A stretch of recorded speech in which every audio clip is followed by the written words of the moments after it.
শব্দ ব্যবহার করে এটিকে আরো বেশি গুরুত্বপূর্ণ বলা হয়েছে এবং আজকে এই বিষয়টির যথার্থতা আমরা এই বিতর্কের শেষে প্রমাণ করে দিয়ে যাব।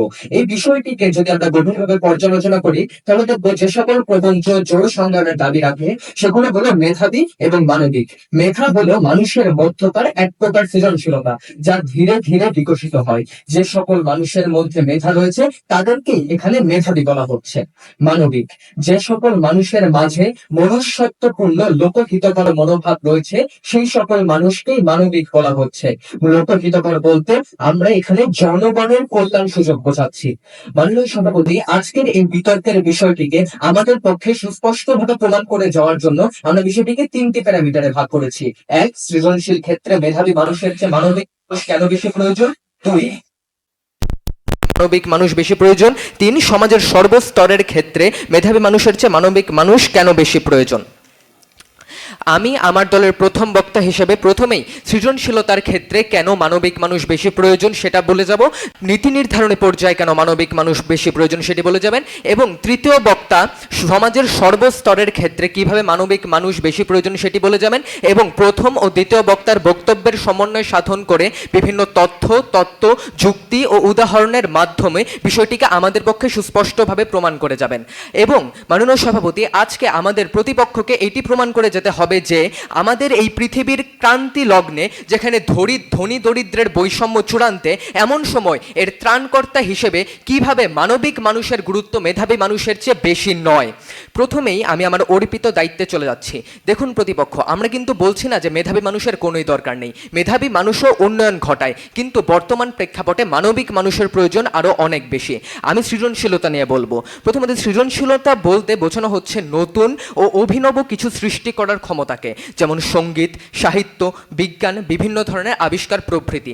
আমি প্রথমেই কাজী নজরুল ইসলামের উদাহরণ দিতে চাই। তিনি ছিলেন বিদ্রোহী কবি। বৈষম্য আর বঞ্চনার বিরুদ্ধে তিনি জয়গান গেয়েছেন, তিনি মানবতার জয়গান গেয়েছেন। তার মানবিক কবিতাবলির জন্য তৎকালীন মেধাবী শাসকেরা তাকে জেলে পর্যন্ত পাঠিয়েছিল। তার একটি কবিতার পংক্তি, গাহি সাম্যের গান, মানুষের চেয়ে বড় কিছু নাই, নহে কিছু মহিয়ান, এবং এছাড়াও বলা যায় তার কুলিমজুর কাব্যগ্রন্থটি। এখানে আমরা আরও মনে করতে পারি সত্যেন্দ্রনাথ দত্তের পংক্তিটি, কালো আর ধলো বাহিরে কেবল, ভেতরে সবারই সমান রাঙা। এবং এই লেখনীগুলো পড়ে কি পরিমাণ মানুষ যে মানবিক হয়েছিল তার ঐতিহাসিক প্রমাণ আমরা ইতিমধ্যে পেয়েছি। এবার আসা যাক বৈজ্ঞানিক ক্ষেত্রে। বিজ্ঞান হলো বিশেষ জ্ঞান এবং এটিকে কিভাবে ব্যবহৃত মানুষ করবে এবং তারই উপর নির্ভর করে একটি জাতির উন্নয়ন। আমরা দেখেছি ইতিহাসে অনেক মানুষই বিজ্ঞানকে ভুল পথে পরিচালিত করেছে। এর অন্যতম উদাহরণ হলো রবার্ট জে ওপেনহাইমার। তিনি পারমাণবিক বোমা আবিষ্কার করেছিলেন 1945 সালের 9 আগস্ট হিরোশিমা নাগাসাকিতে, যা ফেলার কারণে অসংখ্য মানুষের মৃত্যু ঘটে।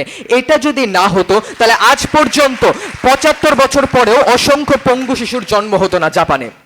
এবং আমরা এবার চিত্রশিল্প নিয়ে যদি দেখি, আমাদের চিত্রশিল্পের কিংবদন্তি শিল্পাচার্য জয়নুল আবেদিন দুর্ভিক্ষের সময় দুর্ভিক্ষ, বন্যা নামক অসংখ্য চিত্র এঁকেছেন এবং এর কারণে বিভিন্ন মানুষ বিভিন্নভাবে মানবিক হয়েছিল। এবং বর্তমানের বিশ্ববিখ্যাত বুদ্ধিজীবী জর্ডান পিটারসন বলেছেন, মেধাবী মানে খারাপ নয়, মেধাবী মানে খারাপ কাজ করতে আরও বেশি সক্ষম। এবং বর্তমান প্রেক্ষাপটে মানবিক মানুষের গুরুত্ব আরও বেশি, কারণ মেধাশূন্য মানবিক মানুষ আর যাই করুন কারো ক্ষতি করবেন না, কিন্তু মানবতা শূন্য মেধাবী কিরকম ধ্বংসযজ্ঞ চালাতে পারে তা আমরা ইতিমধ্যে দেখেছি। এবং এমন সময় যেখানে আমাদের নিঃস্বার্থ মানবিক মানুষের অভাব চূড়ান্তে, এই প্রেক্ষাপটে দাঁড়িয়ে আমাদের প্রয়োজন মানবিক মানুষের, যিনি বদলে দিতে পারবেন সমাজ, বদলে দিতে পারবেন আমাদের বিশ্ব, আনবেন শান্তি, সম্প্রীতি ও শৃঙ্খলা। ধন্যবাদ মাননীয় সভাপতি, ধন্যবাদ সবাইকে। আধুনিক বৈদ্যুতিক বাতি, সাউন্ড রেকর্ডিং, ভিডিও গ্রাফিক্সের মতো আবিষ্কার সহ মোট 1093টি আবিষ্কারে প্যাটেন্ট রয়েছে টমাস আলভা এডিসনের। টমাস তার মেধা দিয়ে একাধারে দিয়ে গেছেন মানব জাতিকে। তিনি মানবতার অনেক কাজ করে গেছেন। তিনি ছিলেন আগে মেধাবী, এরপর মানবিক। তিনি তার মেধার মাধ্যমে মানবিকতাকে জাগ্রত করেছেন। প্রেক্ষাপট তখন আমাদের আজকের বিতর্কের বিষয় নির্ধারণ করা হয়েছে। এ সময়ে মেধাবী মানুষের চেয়ে মানবিক মানুষ বেশি প্রয়োজন। আমার দলগত অবস্থান বিষয়টির বিপক্ষে, অর্থাৎ আজকের এই প্রেক্ষাপট অনুযায়ী আমরা বলছি এই সময়ে মানবিক মানুষের চেয়ে মেধাবী মানুষ বেশি প্রয়োজন। ধন্যবাদ মাননীয় মডারেটর, ধন্যবাদ সকলকে। মাননীয় মডারেটর, আজকে আমরা মানবিক মানুষকে একবারও অস্বীকার করছি না, আমরা বলছি এ সময়ে মানবিক মানুষ থেকে মেধাবী মানবিক মানুষ বেশি প্রয়োজন। মাননীয় মডারেটর, বিপক্ষ দলের সংজ্ঞায়নের সাথে বিরোধিতা করে আমি পুনরায় সংজ্ঞায়নে চলে যাচ্ছি। মাননীয় মডারেটর, এই সময় বলতে বোঝানো হচ্ছে চতুর্থ শিল্প বিপ্লবের পরবর্তী সময় থেকে বর্তমান সময় এবং অদূর ভবিষ্যৎ পর্যন্ত। মেধাবী বলতে বোঝানো হচ্ছে জ্ঞানী মানুষদেরকে, যাদের ভালো মন্দ জ্ঞান রয়েছে। মানবিক মানুষ বলতে বোঝানো হচ্ছে যাদের মধ্যে মনুষ্যত্ব রয়েছে। মাননীয় মডারেটর, মানবিকতা কখনো এমনি এমনি আসে না, বরং মানুষ তথা জ্ঞানী মানুষদের মধ্যে মানবিকতার সৃষ্টি হয়। মাননীয় মডারেটর, আজকে বিতর্কে মানবিক মানুষ থেকে কেন মেধাবী মানুষ বেশি প্রয়োজন তা 5টি ক্ষেত্র থেকে আমরা বিশ্লেষণ করে যাব। 1, শিক্ষাক্ষেত্রে মানবিক মানুষ থেকে কেন মেধাবী মানুষ বেশি প্রয়োজন। 2, স্বাস্থ্যক্ষেত্রে মানবিক মানুষ থেকে কেন মেধাবী মানুষ বেশি প্রয়োজন। 3, প্রশাসনিক ক্ষেত্রে মানবিক মানুষ থেকে কেন মেধাবী মানুষ বেশি প্রয়োজন। 4, অর্থনৈতিক ক্ষেত্রে মানবিক মানুষ থেকে কেন মেধাবী মানুষ বেশি প্রয়োজন।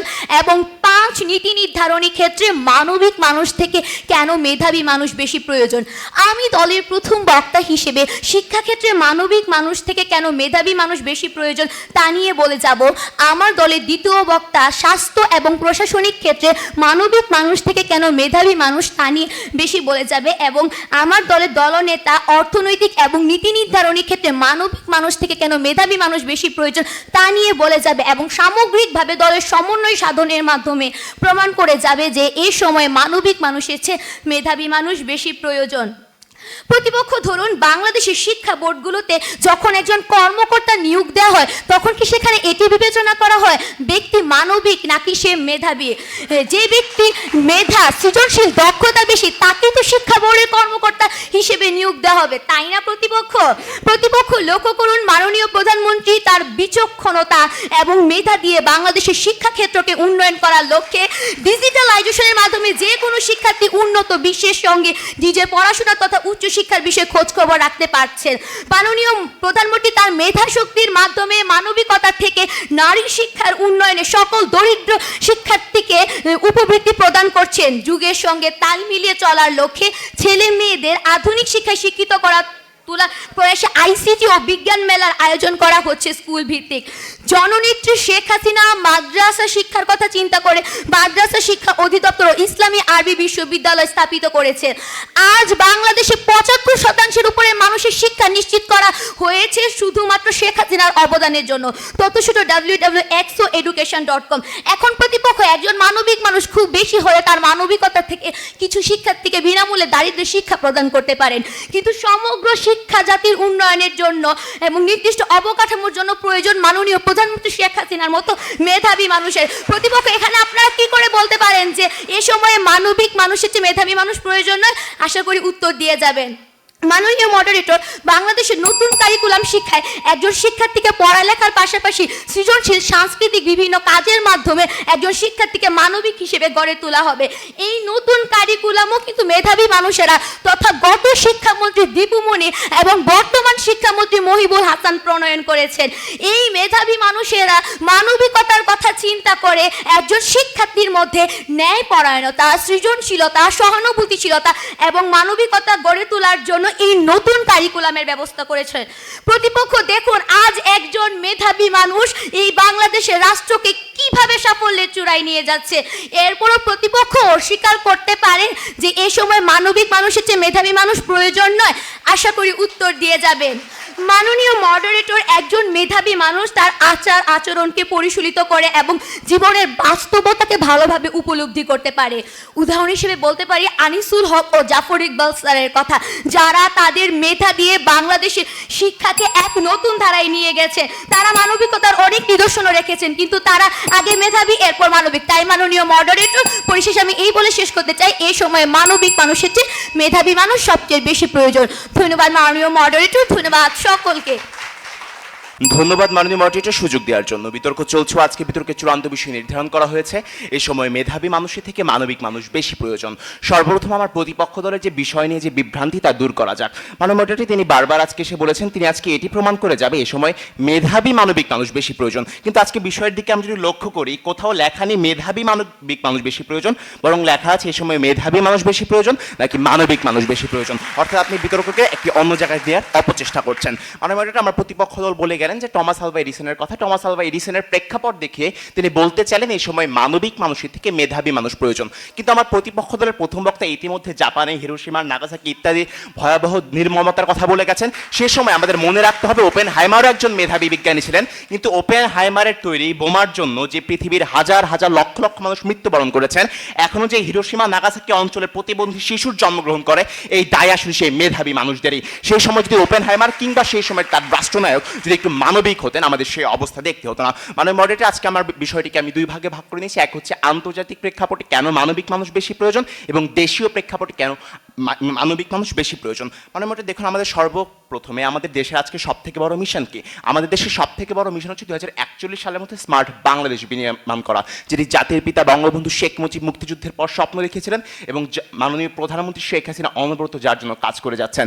আজকে বিতর্ক মঞ্চে যারা উপস্থিত রয়েছেন আমি যদি সবাইকে জিজ্ঞেস করি যে স্মার্ট বাংলাদেশ বিনির্মাণের সব থেকে বড় অন্তরায় কি, এক কথায় আসবে স্মার্ট বাংলাদেশ বিনির্মাণের সব থেকে বড় অন্তরায় হচ্ছে বাংলাদেশের দুর্নীতি। মাননীয় মডারেটর লক্ষ্য করুন আমার দেশের দুর্নীতি কোনো সাধারণ মানুষ করে না, আমার দেশের দুর্নীতি করে এই দেশের নীতি নির্ধারণী পর্যায়ের ব্যক্তিরা।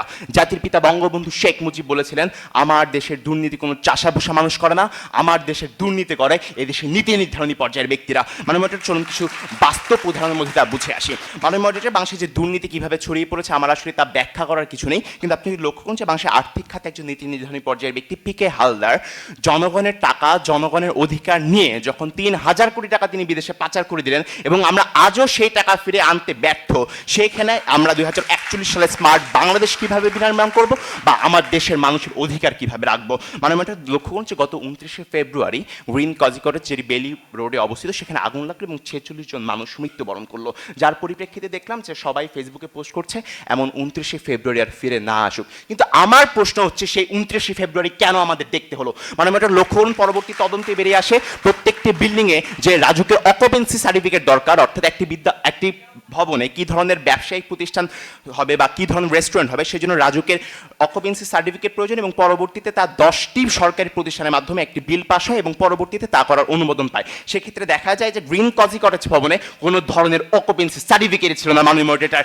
সেটি রাজুকে প্রত্যক্ষভাবে দেখতে পারেনি, অন্য সরকারি 10টি প্রতিষ্ঠান দেখতে পারেনি। কেন দেখতে পারেনি সেই কথাও যদি আপনি দেখতে চান যে দেখবেন যে সেই সরকারি 10টি প্রতিষ্ঠানের কিছু ব্যক্তির আত্মসাৎ কিংবা নিজের স্বার্থান্বেষী চিন্তা ভাবনার জন্য সেই 46 জন মানুষকে সেই 29 ফেব্রুয়ারি প্রাণ দিতে হয়েছিল মাননীয় মডারেটর। বর্তমানে রমজান মাস চলছে, সেই রমজান মাসে দেখুন রমজান মাস শুরু হতেই নিত্য প্রয়োজনের দাম সব কিছু বেড়ে গেছে মাননীয় মডারেটর। আপনি যদি দেখুন যে কেন এটি হয়েছে, মাননীয় মডারেটর গত সরকারের গত মন্ত্রী পরিষদ সভার একজন মন্ত্রী মেধাবী মন্ত্রী তার দায়িত্বকালীন অবস্থায় বলেছিলেন তার পক্ষে সিন্ডিকেট ভাঙা সম্ভব নয়। মাননীয় মডারেটর লক্ষ্য করুন দেশের সাধারণ মানুষের কথা চিন্তা করে যখন একজন সাবেক মন্ত্রী তার দায়িত্ব চলাকালীন অবস্থায় বলবেন সিন্ডিকেট ভাঙা সম্ভব নয়, তখন আপনি সেই সোনার বাংলাদেশ কিভাবে তৈরি করবেন আর কাকে দিয়ে বা তৈরি করবেন মাননীয় মডারেটর? আপনি যদি দেখেন যে বর্তমানে আন্তর্জাতিক প্রেক্ষাপটের কথা 15 থেকে 17 মার্চ, আজকে 17 মার্চ, গত 2 দিন বা 3 দিন রাশিয়ার প্রেসিডেন্ট ইলেকশন হলো এবং বিভিন্ন তথ্যসূত্রে দেখা গেছে 80% বেশি ভোট পেয়ে পুতিন আবারও প্রেসিডেন্ট নির্বাচনের দাঁড়গোড়ায়। কিন্তু এই পুতিনই গত সপ্তাহে আমেরিকাকে ওপেন থ্রেট দিয়ে বলেছিল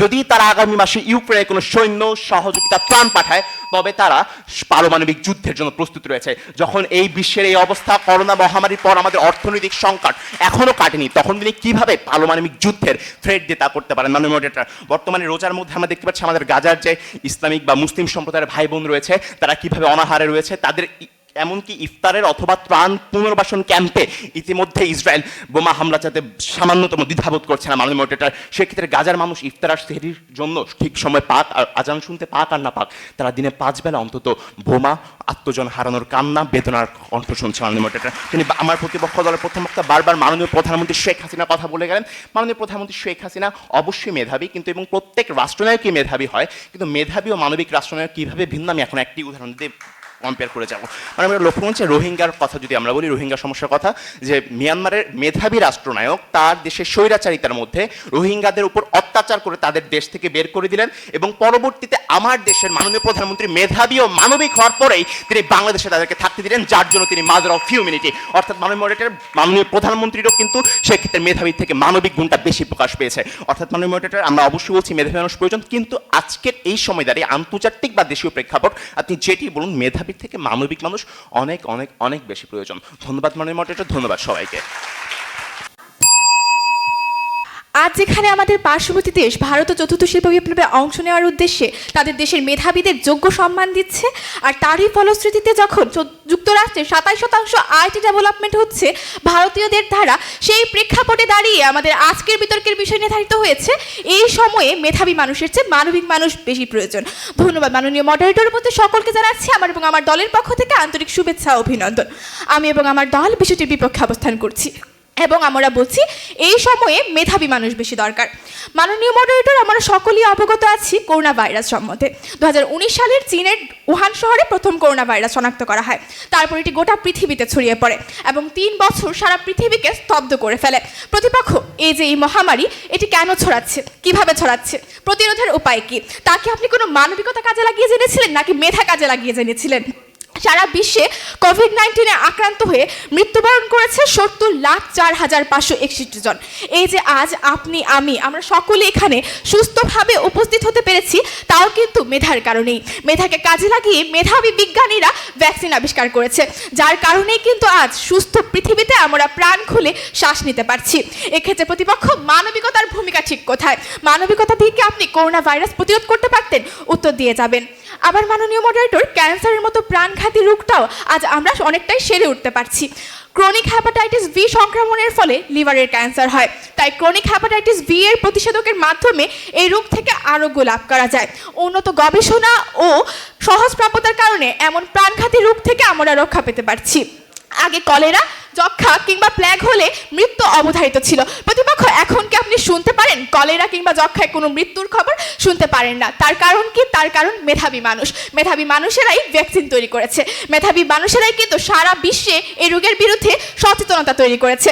এক্ষেত্রে মানবিকতা দিয়ে আপনি বড়জোর একজন ক্যান্সার কিংবা কলেরা রোগের আক্রান্ত ব্যক্তিকে সেবা করতে পারতেন, আর সেই জায়গায় একজন মেধাবী মানুষ সারা বিশ্ব থেকে এই রোগগুলোর প্রকোপ দূর করে ফেলেন। তাহলে এই সময় তো আমার মেধাবী মানুষই বেশি দরকার। প্রতিপক্ষ, এইডসের মতো রোগ থেকে কি কোন মানবিকতা কাজে লাগিয়ে আপনি পরিত্রাণ পেতে পারতেন? আগে মানুষ এইডসকে ছোঁয়াচে রোগ ভাবতো, এইডস আক্রান্ত ব্যক্তির সঙ্গ ত্যাগ করতো। মেধাবী মানুষেরাই কিন্তু সেই ভুল ধারণা ভেঙেছে, মানুষকে জানিয়েছে এইডসের কারণ, তৈরি করেছে সচেতনতা। মাননীয় মডারেটর, এই যে এত দুর্নীতি, চুরি ডাকাতি হচ্ছে, মানবিকতা দিয়ে আপনি কিভাবে তা দূর করবেন? এজন্য কিন্তু দরকার একজন মেধাবী পুলিশ অফিসার। একটি উদাহরণ দিয়ে বিষয়টি আরো স্পষ্ট করছি। ফরিদপুর জেলার গত 4 বছর আগেও মাদক সন্ত্রাস এসব অপরাধে ভরপুর ছিল।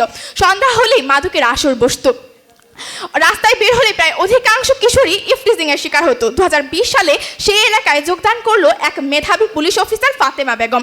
এই মেধাবী পুলিশ অফিসার ধীরে ধীরে উচ্ছেদ করেছেন সব মাদকের আসর, বন্ধ করেছেন সন্ত্রাসবাদী, শত শত কিশোরীর বুকে মনোবল জাগিয়েছেন। প্রতিপক্ষ, আপনাদের কাছে আমার প্রশ্ন, এক্ষেত্রে মানবিকতা দিয়ে আপনি কিভাবে মাদক বন্ধ করতে? উত্তর দিয়ে যাবেন। আবার প্রতিপক্ষ, লক্ষ্য করুন, একটি দেশের পরিচালক হলো সরকার, সরকারের মেরুদণ্ড হলো প্রশাসন। একটি মেধাবী, দক্ষ ও গতিশীল প্রশাসনের উপর সরকারের সফলতা বহুল অংশে নির্ভরশীল। এই কারণেই সব দেশে প্রতিযোগিতামূলক পরীক্ষার মাধ্যমে অত্যন্ত মেধাবীদের নিয়োগ করা হয়, করে সুপ্রশিক্ষিত করে তোলা হয়। প্রতিপক্ষ, যদি এই সময়ে মানবিক মানুষ বেশি দরকার হতো, তাহলে তো সরকার কে কতটা মানবিক তা দিয়ে প্রশাসনিক কর্মকর্তা নির্বাচন করতো, কেন মেধাবী মানুষদের নির্বাচন করে? উত্তর দিয়ে যাবেন। 116, 117, 118 প্রশাসন কোর্সের সমাপনী অনুষ্ঠানে মাননীয় প্রধানমন্ত্রী শেখ হাসিনা বলেন, বিশ্বের সাথে তাল মিলিয়ে চলার জন্য, দেশটাকে উন্নত করার জন্য আমার উপযুক্ত কর্মচারী চাই, আর সেই জন্য দরকার মেধাবী মানুষ। মেধাবী মানুষেরা সবাই এগিয়ে আসলে আমরা একটি উন্নতি করতে পারবো। যেখানে জননেত্রী শেখ হাসিনাই বলছেন এই সময়ে মেধাবী মানুষ দরকার, সেখানে আপনি কিভাবে তা অস্বীকার করেন? উত্তর দিয়ে যাবেন। প্রতিপক্ষ, ধরুন আজ হঠাৎ আপনার সামনে একটি সড়ক দুর্ঘটনা ঘটলো, এবার আপনার মাঝে অনেক মানবিকতা, কিন্তু আপনি জানেন না এ সময়ে কি করতে হয়, আপনার জানা নেই কোনো প্রাথমিক চিকিৎসা। মানবিকতা থাকা সত্ত্বেও কিন্তু আজ আপনি কোনো কাজেই লাগতে পারলেন না।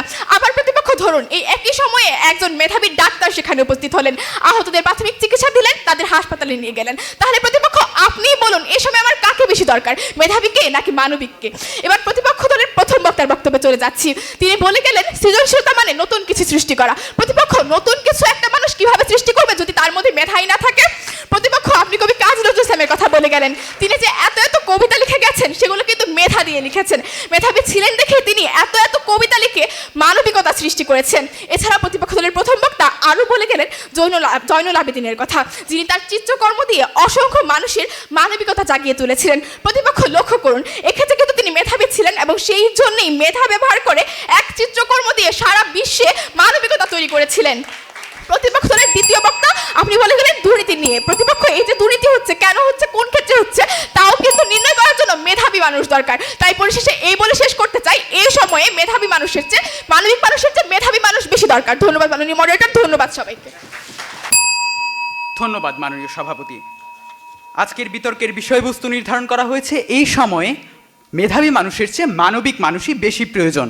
আজকের বিতর্কের প্রেক্ষাপটে আমি আমার প্রতিপক্ষ দলের এখন পর্যন্ত সবচেয়ে বহুল ব্যবহৃত যে যুক্তিটি রয়েছে সেটি হচ্ছে আমাদের সমাজ কাঠামোতে যখন কোনো একজন কর্মকর্তা নিয়োগ করা হয় তখন আমরা মেধাকেই গুরুত্ব দিচ্ছি, তাই আমরা আজকের বিতর্কে বলতে পারি মানবিক মানুষের চেয়ে মেধাবী মানুষের প্রয়োজনীয়তা বেশি।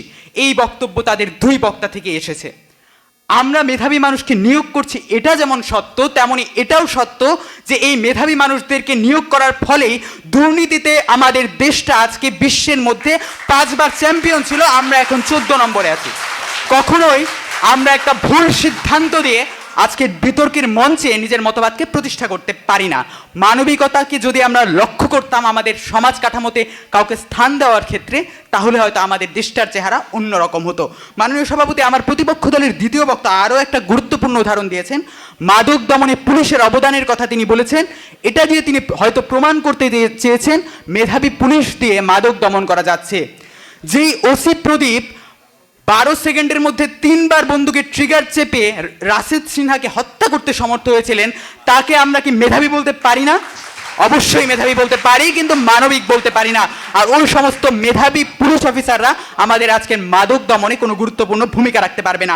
মাননীয় সভাপতি, আমার বক্তব্যে প্রবেশ করছি। বাংলাদেশের স্বাস্থ্য খাত নিয়ে আমার প্রতিপক্ষ দলের দ্বিতীয় বক্তা বলে গেছেন, যেখানে দুদক 22 ফেব্রুয়ারি 2022 সালে প্রকাশিত প্রতিবেদনে বলেছে বাংলাদেশের 40% ডাক্তার কমিশন রেখে তারপর নিজেদের প্র্যাকটিস করছেন। একই সাথে ব্রিটিশ মেডিকেল জার্নালের বরাত দিয়ে বিবিসি জানিয়েছে একজন বাংলাদেশি ডাক্তার রোগীকে গড়ে 1 মিনিট 48 সেকেন্ড সময় দিচ্ছেন। আমরা যদি রোগীকে 1 মিনিট 48 সেকেন্ড সময় দেওয়া ডাক্তার তৈরি করতে থাকি, সেই সমস্ত মেধাবী ডাক্তার দিয়ে আমাদের তো কোনো উপকার হবে না। একজন রোগীকে চিকিৎসা করার সময় তাদের নেই। মাননীয় সভাপতি, আমার প্রতিপক্ষ দলের যে 5টি ভিত্তিমূল রয়েছে সেই 5টি ভিত্তিমূলের মধ্যে রয়েছে শিক্ষা খাত।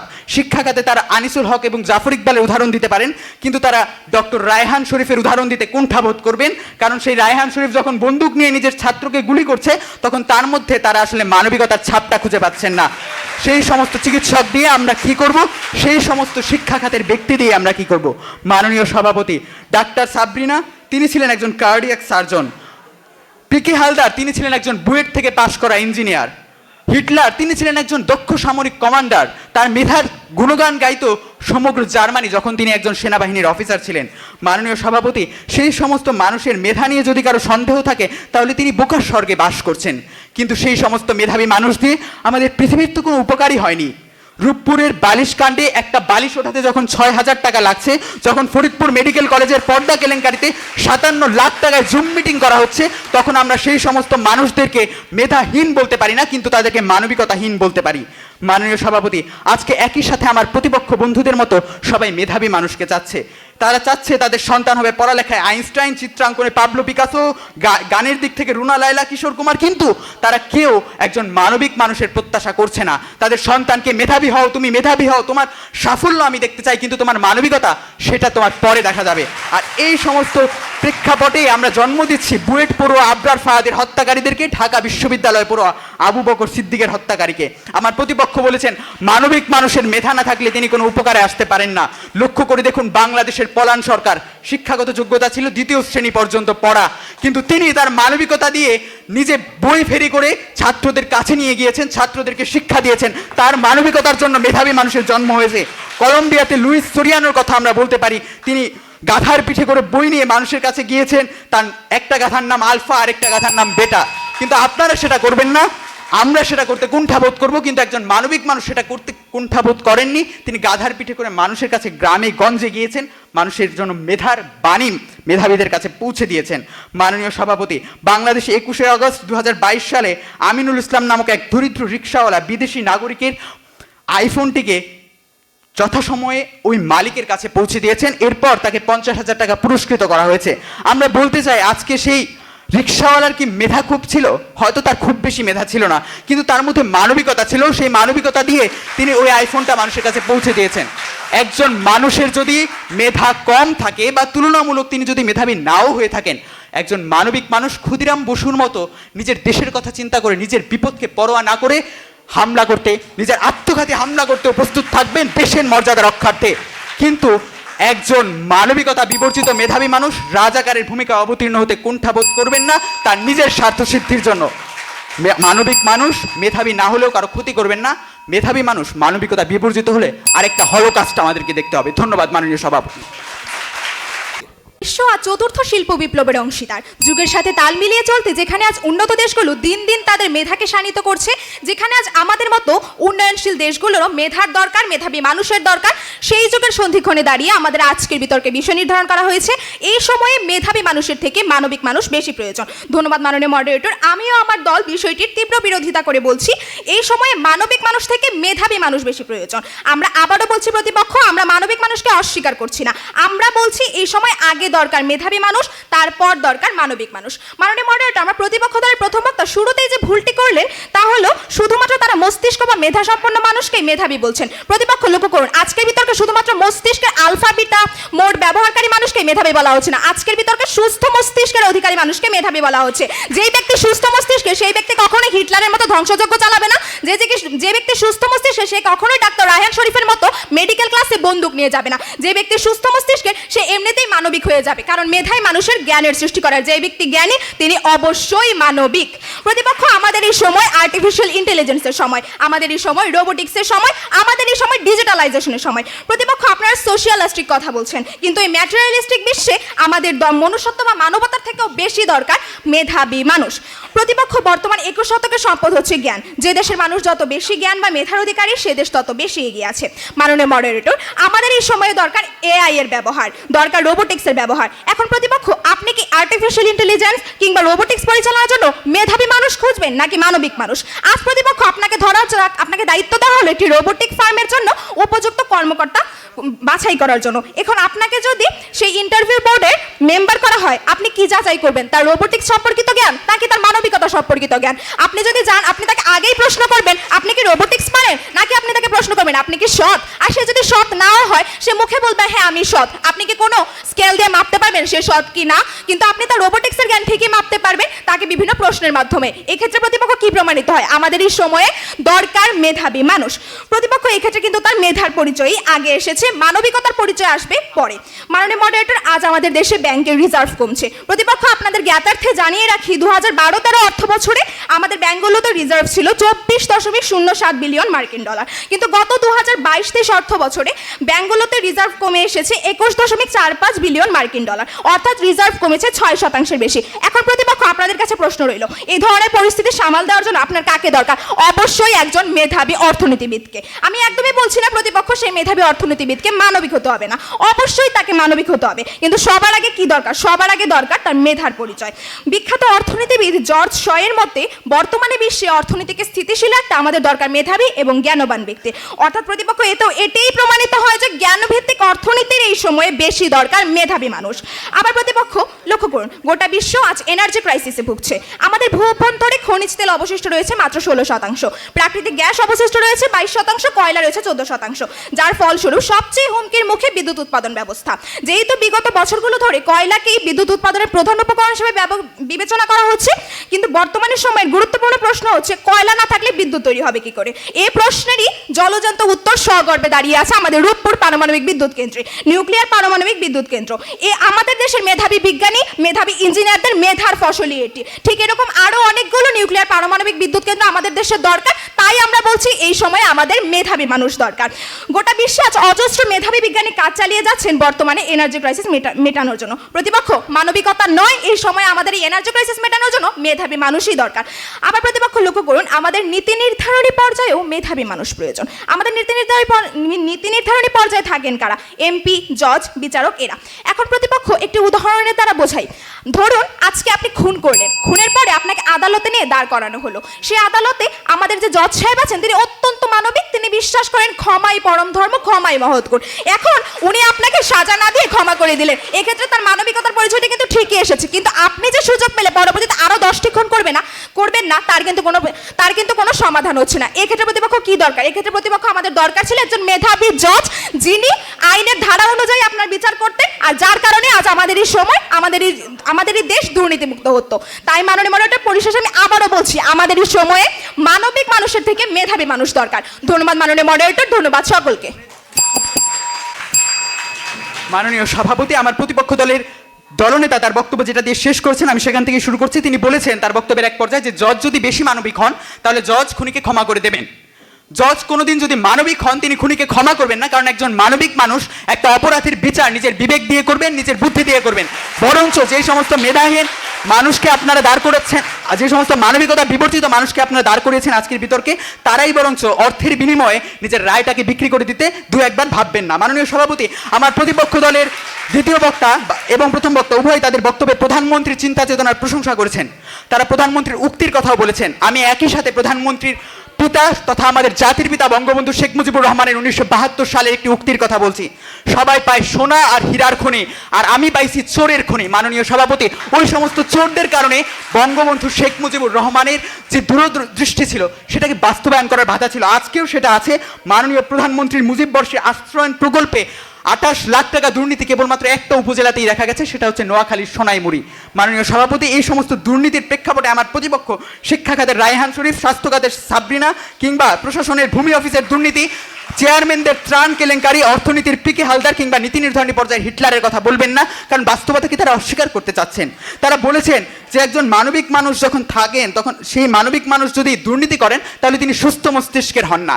সুস্থ মস্তিষ্ক সম্পন্ন মানুষকে যদি আপনি মেধাবী বলেন আর দুর্নীতি করলেই যদি তার সুস্থ মস্তিষ্ক লোপ পেয়ে যেয়ে থাকে, তাহলে আমাদের এই বাংলাদেশের অধিকাংশ কর্মকর্তাকেই দেখা যাবে সুস্থ মস্তিষ্ক বিবর্জিত। আমরা কি সবাইকে সুস্থ মস্তিষ্ক বিবর্জিত বলতে পারি না। তারা সুস্থ মস্তিষ্কের অধিকারী, কিন্তু তারা দেশের কথা চিন্তা করেন না। মাননীয় সভাপতি, আমার প্রতিপক্ষ দল আরও একটা কথা বলেছেন। তারা বলেছেন যে ভারতের যে উন্নয়ন রয়েছে সেই উন্নয়নটা হচ্ছে জ্ঞান বিজ্ঞানের দ্বারা। ভারত যেখানে আমাদেরকে তিস্তার পানিই দিচ্ছে না, সেখানে আপনি ভারতের জ্ঞান বিজ্ঞানের উন্নতির কথা বলে আসলে এই মঞ্চে কি প্রকাশ করতে চাচ্ছেন?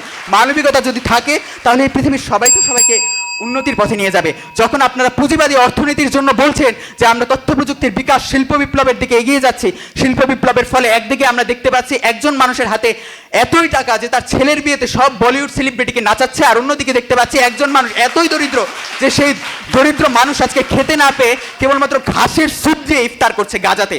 এই সমস্ত শিল্প বিপ্লব আমাদের আজকের এই পৃথিবীর দরকার নয়। আমাদের আজকের পৃথিবীর দরকার সম্পদের সুষম বন্টন, দরকার মানুষে মানুষে ভ্রাতৃত্ব, দরকার মানুষের বেদনাকে মর্মে অনুভব করা, দরকার একজন মানুষ অন্য মানুষের পাশে দাঁড়িয়ে পৃথিবীকে হাতে হাত রেখে এগিয়ে যাওয়া।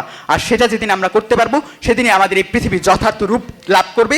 দুর্নীতিবাজ মানুষকে সুস্থ মস্তিষ্কের নয় বলে তাকে অপরাধ থেকে নিষ্কৃতি দেওয়ার মধ্যে আমাদের সাফল্য নিহিত নয়। মাননীয় সভাপতি, আমার প্রতিপক্ষ দল আজকে তাদের বিতর্কের জায়গায় যেখানে মেধাবী মানুষকে নিয়োগ করার মাধ্যমে জাস্টিফাই করার চেষ্টা করছেন যে মেধাবী মানুষই আজকের এই দিনে বেশি প্রয়োজন, তাদেরকে বলতে চাই আমাদের ডিআইজি মিজানের কেলেঙ্কারির কথা, যিনি টাকার বিনিময়ে নিজের অপরাধীকে ছাড় দিতেও কুণ্ঠাবোধ করেননি। ধন্যবাদ মাননীয় সভাপতি। আজকে মানবিক মানুষের জয় কামনা করে আমার বক্তব্য শেষ করছি। ধন্যবাদ মাননীয় মডারেটর পুনরায় আমাকে এই বিতর্কের মঞ্চে আহ্বান করার জন্য। মাননীয় মডারেটর, আমি শুরুতেই চলে যাচ্ছি আমার প্রতিপক্ষ দলের প্রথম বক্তার কাছে। আমার প্রতিপক্ষ দলের প্রথম বক্তা বলেছেন ওপেনহাইমারের কথা। প্রতিপক্ষ, প্রথম কথা হলো বোমা হামলা ওপেনহাইমার করেননি, তিনি শুধুমাত্র পারমাণবিক বোমা আবিষ্কার করেছেন। আর তার এই পারমাণবিক বোমা আজ শুধুমাত্র আক্রমণের কাজে ব্যবহার করা হচ্ছে না, অনেক গুরুত্বপূর্ণ বৈজ্ঞানিক আবিষ্কারের কাজেও ব্যবহার করা হচ্ছে। আর দ্বিতীয় কথা হলো জাপানে পারমাণবিক বোমা ফেলা হয় 1945 সালে। তখনকার মানুষ মানবিক ছিল না, মেধাবী ছিল, তা নিয়ে আমাদের আজকে বিতর্ক নয়। আমাদের এই আজকের বিতর্কে স্পষ্টভাবে উল্লেখ আছে এই সময় আজকে আমরা এই সময় দাঁড়িয়ে আমরা দ্বিতীয় বিশ্বযুদ্ধের কথা টানতে পারি না। তারপর আপনারা যদি বলেন যে বর্তমানেও জাপানের এই হিরোশিমা নাগাসাকি ধ্বংসযোগ্য প্রভাব ফেলছে, তাহলে প্রতিপক্ষ আমাকে একটি কথাই বলতে হবে, সেই তেজস্ক্রিয়তা রশ্মি দমন করার জন্য আমাদের একজন মেধাবী বিজ্ঞানী দরকার, যেই মেধাবী বিজ্ঞানী পরমাণুর তেজস্ক্রিয়তা কমানোর জন্য যথাযথ পদক্ষেপ নেবেন এবং যার ফলে জাপানের হিরোশিমা নাগাসাকি পুনরায় আবার সুন্দর নগরীতে পরিণত হবে। আমার প্রতিপক্ষ দলের দ্বিতীয় বক্তা বলে গেলেন মেধাবী মানবিকের ব্যাপারে আমাদের বিভ্রান্তি রয়েছে। প্রতিপক্ষ, প্রথমে আপনার বিভ্রান্তি দূর করি। আমরা বলছি মেধাবী মানবিক দরকার এবং মানবিকতা যেহেতু একটি সম্পূর্ণ মনস্তাত্ত্বিক বিষয়, তাই আমরা মেধাবীকেই বেশি গুরুত্ব দিচ্ছি। এছাড়া আমার প্রতিপক্ষ দলের দ্বিতীয় বক্তা বলে গেলেন নীতি নির্ধারণী পর্যায়ে মানুষের দুর্নীতির কথা। প্রতিপক্ষ, আপনি যদি বলেন দুর্নীতি করে নীতি নির্ধারণী পর্যায়ের মেধাবী মানুষরা, আমি তাহলে বলবো নীতি নির্ধারণী পর্যায়ের মেধাবী মানুষেরাই আজ দুর্নীতি রোধ করছে। আজ আমাদের ব্যারিস্টার সুমন রয়েছে, আজ আমাদের মাননীয় প্রধানমন্ত্রী রয়েছে। তারা তাদের মেধার মাধ্যমে কিন্তু বাংলাদেশ গত বছরের দুর্নীতি সূচকে ছিল খুব সম্ভবত শীর্ষ 10-এর মধ্যে, কিন্তু মাননীয় প্রধানমন্ত্রীর কারণে আজ আমাদের দুর্নীতির সূচক কমে এসেছে 22 বা 23 অবস্থানে। এছাড়া আমার প্রতিপক্ষ দলের দ্বিতীয় বক্তা যুদ্ধ বিগ্রহের কথা বলে গেলেন। প্রতিপক্ষ, লক্ষ্য করুন, যুদ্ধ বিগ্রহে কখনোই আপনি একটি পক্ষকে দায়ী করতে পারবেন না এবং আপনাকে যদি যুদ্ধ বিগ্রহ থামাতেই হয়, আপনাকে একজন মেধাবী মধ্যস্থতাকারীকে আনতে হবে। আমি যদি ইসরায়েল আর গাজার যুদ্ধের কথা বলি, আজ আমাদের একজন মেধাবী মানুষ দরকার, যিনি ইসরায়েল আর গাজার দুটি মানচিত্রকে আলাদা করে দেবেন, যার ফলে আজ আমাদের গাজার ধ্বংসলীলা বন্ধ হয়ে যাবে। এছাড়া আমার প্রতিপক্ষদের দ্বিতীয় বক্তা বলে গেলেন প্রধানমন্ত্রী মানবিকতা দিয়ে রোহিঙ্গাদের স্থান দিয়েছেন। প্রতিপক্ষ অবশ্যই বলছে তিনি মানবিকতা দিয়ে রোহিঙ্গাদের স্থান দিয়েছেন, কিন্তু এত সংখ্যক রোহিঙ্গা আজ আমাদের দেশে জনসংখ্যা বৃদ্ধি করছে, তাদের যে খাদ্য দিতে হয়, তাদের যে বাসস্থান দিতে হয়, তাদের যে পোশাক দিতে হয়, তিনি কিন্তু তার মেধা দিয়ে সেই ব্যবস্থাপনাটি করেছেন। আবার আমার প্রতিপক্ষ দলে তৃতীয় বক্তা বলে গেলেন ডাক্তারের কথায় একজন ডাক্তার একজন রোগীকে ঠিকমতো সময় দিতে পারছে না। কেন সময় দিতে পারছে না প্রতিপক্ষ? কারণ আজ আমাদের দেশে ডাক্তারের অভাব রয়েছে, অর্থাৎ আজ আমাদের দেশে ডাক্তারের মেধার অভাব রয়েছে। যদি আজ আমাদের দেশে যদি যথেষ্ট ডাক্তার থাকতো, তাহলে কিন্তু সেই ডাক্তাররা রোগীদের ঠিকই সময় দিতে পারতো। এছাড়া প্রতিপক্ষ বলে গেলেন অভিভাবকরা মেধাবী মানুষ তৈরি করতে চান। প্রতিপক্ষ, তার কারণ আমাদের অভিভাবকরা জানেন মেধাবী মানুষ জ্ঞানী, আর জ্ঞানী মানুষ কখনোই অমানবিক হতে পারে না। এছাড়া আমার প্রতিপক্ষ দল বলে গেলেন ক্ষুদিরাম বসুর কথা। প্রতিপক্ষ, ক্ষুদিরাম বসু কিন্তু অবশ্যই মেধাবী ছিলেন, কারণ মেধাবী না থাকলে চিটাগাংয়ে এত বড় অপারেশন তিনি সাকসেসফুল করতে পারতেন না। তাই পরিশেষে আবারও বলছি, মানবিক মানুষের থেকে মেধাবী মানুষের বেশি প্রয়োজন। ধন্যবাদ মাননীয় মডারেটর, ধন্যবাদ সকলকে। ধন্যবাদ। যে যুক্তিগুলি উপস্থাপন করে সেই যুক্তির উপর ভিত্তি করে এই পাশে বিচারকরা আছেন, ওনারা জানেন, ওনারা সেভাবে তাদেরকে মূল্যায়ন করে থাকেন। তো আমি যেটা উপভোগ করেছি, যেটা প্রীতি বিতর্ক, যেহেতু অনেক দিন পরে করতাম এবং আমি একেবারে স্বীকার করছি যে ওদের ধারে কাছেও আমি ছিলাম না। ওরা এত ভালো, ওদের জন্য একটা হাততালি। একটা সময় প্রথম দিকে কথা যখন হচ্ছিল, আমার মনে হচ্ছিল যে ওরা একটা পয়েন্ট মিস করে যাচ্ছে এই সময়ে। পরে দেখলাম যে না, আবার এই সময় এখানকার দ্বিতীয় বক্তা যিনি, উনি বলে ফেললেন যে এই সময়ের উদাহরণগুলি দিয়ে ফেললেন এবং দলনেতা তো পুরা বিষয়টাকে নিয়ে এসছেন। আবার এই দিকে যখন আসলাম, ওরাও দেখলাম যে দলনেত্রী এক সময় যে 45 সালে কেন ফিরে যাবে, কথাটা তো এই সময় আসবে। দ্যাট ওয়াজ মানে নাইস একটা বিতর্ক দেখলাম। আমার কিন্তু প্রচণ্ড ব্যস্ততা আছে একটা, কিন্তু লোভ সংবরণ করতে না পেরে পুরাটাই কিন্তু দেখে গেলাম। আমার কথা ছিল আমি দুইজনের বক্তব্য এত ভালো বলেছো যে আমি really I can not but stay here. আমি শুধু একটি কথা বলবো যে তোমরা যারা যদি আমার প্রোফাইলে কেউ থাকো, ফেসবুক প্রোফাইলে, তাহলে দেখবে যে আসলে মেধাবীর সংজ্ঞাটাকে বক্তব্য দুই পক্ষ দিয়েছে, বিতর্ক করেছে, সব ঠিক আছে। মেধাবীর সংজ্ঞায়নটাকে আসলে এখন চেঞ্জ করা দরকার। মেধাবী মানে কিন্তু 96% পয়েন্ট অর্জন করা না, নাম্বার অর্জন করা না। মেধাবী মানে বুয়েটে ভর্তি হলেই মেধাবী হয়ে যায় না, বিসিএসে বিভাগীয় কমিশনার হলেই মেধাবী হয়ে যায় না।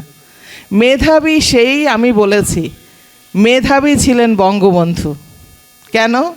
আমার সংজ্ঞা, আমি মেধাবীর সংজ্ঞাটা বদলে দিয়েছি। আসলে আমার সংজ্ঞা যদি বলি, আমার সংজ্ঞাটা হচ্ছে, যদি আমার ফেসবুক প্রোফাইলে দেখেন, ওখানে লেখা আছে যে মেধাবী তারাই যারা ভালোবাসতে জানে, তারাই। কারণ আপনি দেখেন যে কথাগুলি ওরা দুই পক্ষ বলছে, মেধাবীর সংজ্ঞা বদলানো দরকার। কারণ হচ্ছে যে দেখেন, যেমন ও বলছিল যে 28 লক্ষ টাকার একটা দুর্নীতি হয়েছে আশ্রয়নের ঘর করতে যেয়ে। আমি অন্যদিকে যাব না, কারণ ডাক্তার এদের নিয়ে বললে আমি যেহেতু এই প্রশাসন ক্যাডার বিলং করি, আমার নিজের সমালোচনায় আমি করি যে এই যে সে কিন্তু মেধাবী মানে 4-5 লক্ষ মানুষ পরীক্ষা দিয়েছে, তারও বেশি। দেখা যায় যে আমাদের বিসিএসে একটা মালদ্বীপের চেয়ে যে লোক সংখ্যা তার চেয়ে ডবল লোক সংখ্যা আমাদের বিসিএসে পরীক্ষা দেয়। তো সেখানে মেধাবী কিন্তু নিয়ে এসেছিলাম আমরা, মেধা যাচাই করে তাকে নিয়ে আসা হয়েছে। তোমাদের জ্ঞাতার্থে পড়ি, আমি তো যেহেতু ভাইবা বোর্ডে থাকতাম, সুতরাং আমরা কিন্তু তার মানবিকতাও যাচাই করি। সত্যি কথা, কিছু প্রশ্ন আমরা করি যেটা তার দেশাত্মবোধ জাগ্রত হয়, যেটা থেকে আমরা দেখে থাকি, কিন্তু মূলত তাদের যে পরীক্ষার সিস্টেমটা সেটা কিন্তু মেধা যাচাই করা হয়। তো মেধাবী একটা নিয়ে আসলো, নিয়ে আসার পরে সে কিন্তু দুর্নীতি করছে, 28 লক্ষ টাকার দুর্নীতি করে ফেলেছে।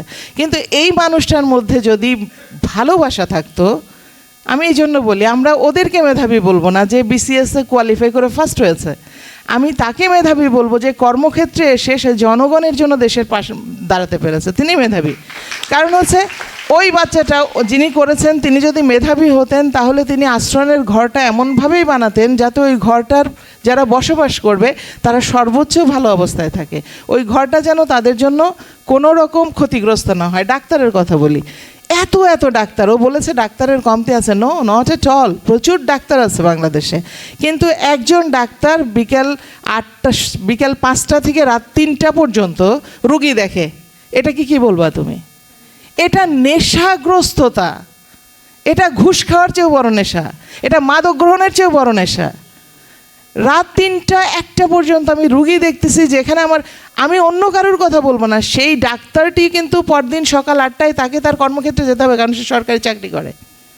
তাহলে সে 3টা পর্যন্ত জেগে থাকে, বাসায় ফিরতে 4টা, ঘুমালো কখন? সে তো সুস্থ না। অসুস্থ মানুষ কিভাবে সে রুগী দেখবে পরদিন, কিভাবে সে সময় দিবে? তার মানে সে ভালোই বাসে না, শুধু একটা জিনিস ভালোবেসেছে, এটা আমি বললাম না, উচ্চারিত ওখানে হচ্ছে।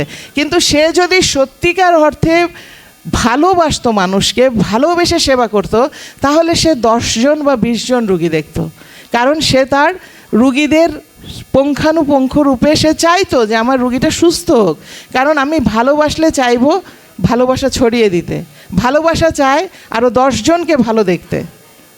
সুতরাং আসলে সংজ্ঞায়নও চেঞ্জ করা উচিত আমার কাছে মনে হয়। যে এখন আমি কিন্তু আজকের বিতর্কের বিষয়বস্তু দেখে আমি খুব অবাক হচ্ছিলাম, আমি যেখানে যাই আমি এই কথাটাই বলি যে আমাদের আসলে প্রয়োজন ভালোবেসে মেধাবী মানবিক মানুষ, যারা মেধাবী। এবং দুইটা বিতর্ক তো এমন একটা টপিকই দেওয়া হয় যাতে দুই পক্ষেই কথা বলতে পারে। আসলে যুক্তি তর্ক দিয়ে আমি বলবো যে দুই দলই তাদের সুপ্রিমেসি দেখানোর চেষ্টা করেছে। তারপরেও যদি আমার কথা বলা হয়, আমি বলবো যে হ্যাঁ, বাংলাদেশে তো অবশ্যই 4র্থ শিল্প বিপ্লবের মধ্যে দিয়ে আমরা যাচ্ছি। আমার যেমন রোবোটিক্সে জ্ঞান থাকতে হবে, কিন্তু আমার একই সাথে আমার মানবিকও হতে হবে, যেন আমার তৈরি রোবটটা ধ্বংসাত্মক কোনো কাজে না লাগে। সুতরাং খুবই জরুরি মানবিকতা। এবং আমি সবচেয়ে বলি যে মানুষ মাত্রই জন্মগ্রহণ করে তার প্রথম যে ধর্মটা হওয়া উচিত সে মানবিক হবে। সুতরাং আমি বলি যে জন্মগ্রহণের পরে যদি কোনো মানুষের মানবিকতা না থাকে সে মনুষ্য পদবাচ্যই নয়, মেধাবী পরের বিষয়। সুতরাং তাদের চমৎকার বক্তৃতা উপভোগ করেছে, অসাধারণ ছিল মায়েরা। এবং তোমাদেরকে কি বলবো যে আমি তো 2 জন দলনেতার বক্তব্য শুনে শুধু ভাবতেছি যে পাল্লা কোন দিকে যায়, আল্লাহ কোন দিকে যায়। না, দারুণ ছিল। বিশেষ করে প্র্যাকটিক্যাল কিছু ঘটনা ওরা বলেছে যে এটা সত্যি। যেমন ও যখন বলছিল যে যদি মানবিকই হতাম তা আমরা, তাহলে গাজাতে আজকে আসলেই এইটা দেখতে হতো না আমাদের। আবার ও পাল্টা যুক্তি দিয়ে বলে ফেললো যে গাজার সমস্যার সমাধানের জন্য মেধাবী দরকার, যাতে গাজার সমস্যাটা সমাধান হয়ে যায়। So that was nice really. You the people will govern our country one day and I am very very very happy. আমি আজকে এখানে এসে এই জেনারেশনকে ওরা যারা আমাদের সামনে বসে আছে এরা হচ্ছে মেবি জেনারেশন জি অথবা আলফা। আমরা আলফা এবং জিকে নিয়ে একটু ভয় পাই। এরা আলফা, আসলে এরা যারা আছে এখানে আলফা। আমরা মনে করি যে আলফা জেনারেশনটা এরা বোধহয় শুধুমাত্র মানে একটা সুপারফিশিয়াল লাইফ লিড করে। কিন্তু কিছুদিন আগে আমি জেনারেশন জি এর একটা গ্রুপের সাথে মিশতেছিলাম। আমার মেয়ে ও জেনারেশন জি এর, ওর 18 জন বন্ধু আমার বাসায় এসেছিলো। তো তো ওরা যখন কথা বলছে আমি পিছন থেকে সুন্দর মন দিয়ে শুনছিলাম কি বলে, এবং আমি দেখলাম ওদের কথার মধ্যে কিন্তু দেশ দশ এগুলোই আছে। আবার আজকে বক্তৃতা বিতর্ক দেখলাম যে কতটা পড়াশোনা এরা করেছে, কতটা দেশকে নিয়ে ভেবেছে, না হলে আসলে এত চমৎকার বলে কথা বলা যায় না। সুতরাং আমাদের এই আলফা জেনারেশন, আমাদের এই জেনারেশন জি, এদেরকে নিয়ে বাংলাদেশ এগিয়ে যাবে, আমাদের স্মার্ট স্বপ্নের বাংলাদেশ হবে। বঙ্গবন্ধুর আজকে জন্মদিন, আমি খুবই আশাবাদী যে এই সমস্ত আমাদের প্রজন্ম যেদিন আমাদের এখানে বসবে, তাদের হাতে যখন দণ্ডমণ্ডুর কর্তা তারা হবেন, তারা যখন রাজনীতিবিদ হবেন, চেয়ারম্যান হবেন, কমিশনার হবেন, ডিসি হবেন, এসপি হবেন, রাজনীতিবিদ হবেন, ডাক্তার হবেন, ইঞ্জিনিয়ার হবেন, শিক্ষক হবেন, সেদিন সোনার বাংলাদেশ আসবেই। তবে অবশ্যই অবশ্যই মানুষ হিসেবে সবার মানবিক হওয়া উচিত। আমি এটুকু রেখে তাদের দুই পক্ষকেই অনেক অনেক অনেক অনেক আদর, অনেক শুভেচ্ছা, অনেক ভালোবাসা জানিয়ে শেষ করছি। জয় বাংলা, বাংলাদেশ চিরজীবী। ধন্যবাদ।